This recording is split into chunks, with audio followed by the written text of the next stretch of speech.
Hello everyone, welcome and welcome back to my channel. Today felt like a perfect day for a little adventure into town. And of course my supporters are always next to me, just waiting for adventure. I grabbed my tote bag, camera and of course a good dose of curiosity, because you never know what the treasures the charity shop might be hiding. Today I'm taking you along on a gentle walk. The air is fresh and the path winds past charming scents that feels like stepping back in time. First we come across the old stone church standing tall with its proud tower and weathered walls surrounded by peaceful gravestones, a reminder of centuries gone by. I couldn't resist to pass by the soft flowering tree, its pink blossom catching the sunlight and swaying gently in the breeze, a perfect spot to pause and take in the quiet beauty of the day.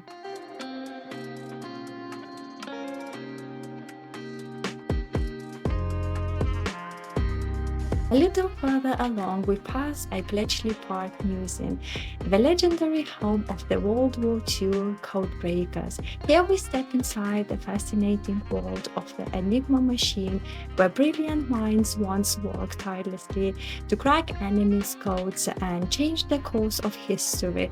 It is a day filled with history, beauty, and a little touch of magic at every turn. The streets were bustling just enough to feel alive, but still cozy.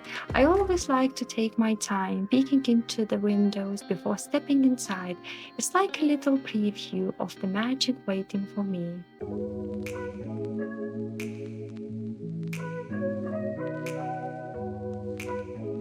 The first shop had that familiar scent of well-loved books and vintage furniture. I headed straight for the home decor section. Old baskets, ceramic mugs, and wooden trays. I could already feel ideas forming for future DIY projects.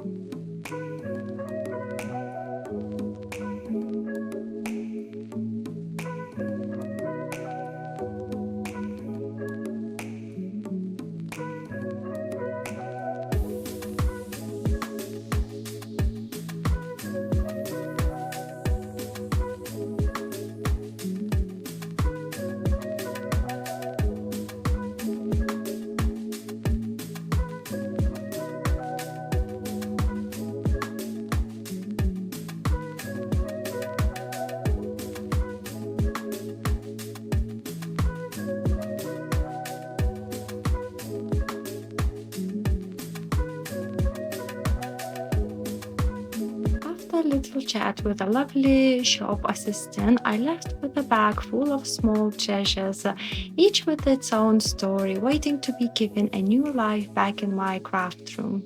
There is something special about charity shop finds. They are sustainable, full of character, and every single trip is a mini treasure hunt. I can't wait to show what I've got and how I transform them. So first I came across with those beautiful vintage books and I couldn't believe the price. I've got 6 books for £10. My goodness, when I saw the price I was so thrilled, gosh.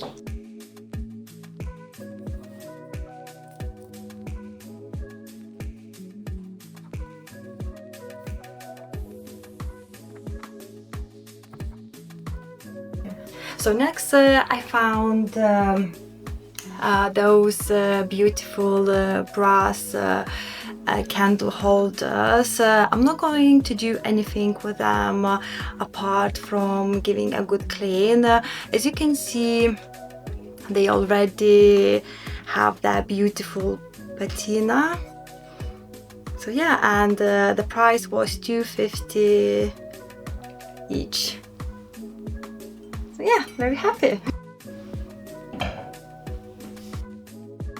Let's move on to the next item. This exudes an understated elegance, blending organic charm with timeless simplicity. Its soft frosting green hue is reminiscent of sea glass weathered smooth by ocean waves. This delicate marble dance across the surface. If you can see, yeah, beautiful. I like the shape, and it cost me £6. Very happy with that. So next I've got those two beautiful bowls. One of them is a wooden bowl. I'm no particular fan of these patterns, but that's what we're gonna do, a makeup was. So yeah, and it was £2, and this one, ceramic, is £2.50. Very happy with that, and the shape is perfect, and the size, yeah.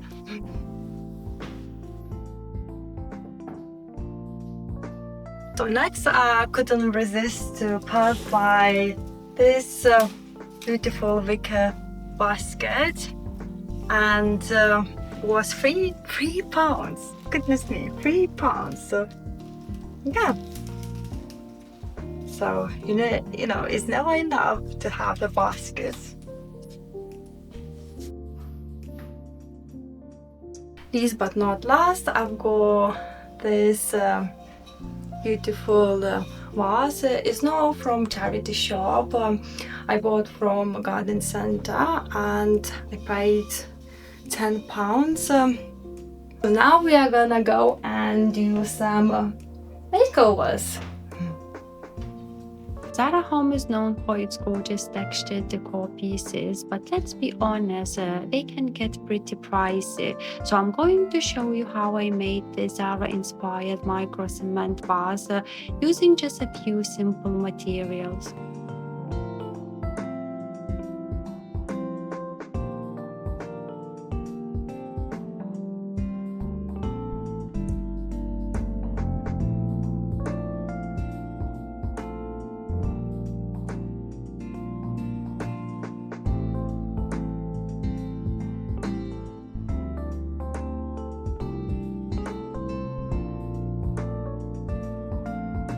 I mixed up some easy filler powder with water until it turned into a smooth paste, and then spread it all over the box, covering it completely. No need to be perfect here.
After I dried, I just wiped it back with a damp cloth, and that brought out the woven texture underneath, while keeping the lovely rustic and chalky finish on top.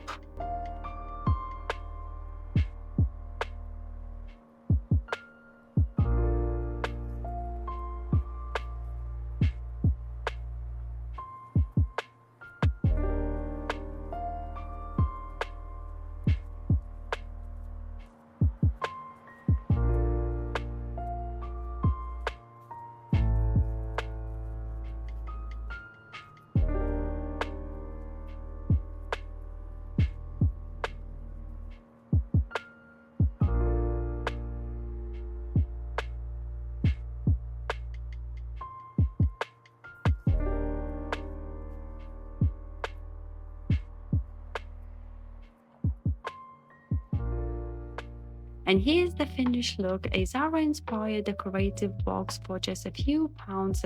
It's textured, neutral, and perfect for styling on the shelves or coffee tables.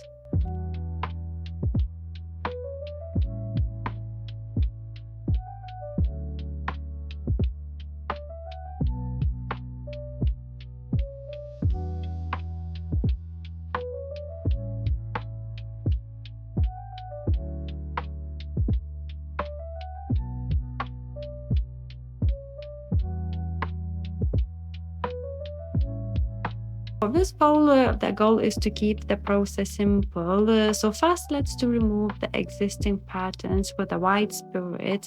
Hopefully it works because that would save me from sanding, fingers crossed. Did take a little off, but not completely. So it looks like our old trusty friend, the sander, will have to step in. This one's definitely took me a while to finish. Inside the bowl, I had to sand everything by hand. And honestly, I'm not even sure what type of wood it's made from. But one thing is certain, the sanding feels like it's doing absolutely nothing. I kept switching with the different grade sandpapers until I removed it. To seal and protect, I apply clear wax.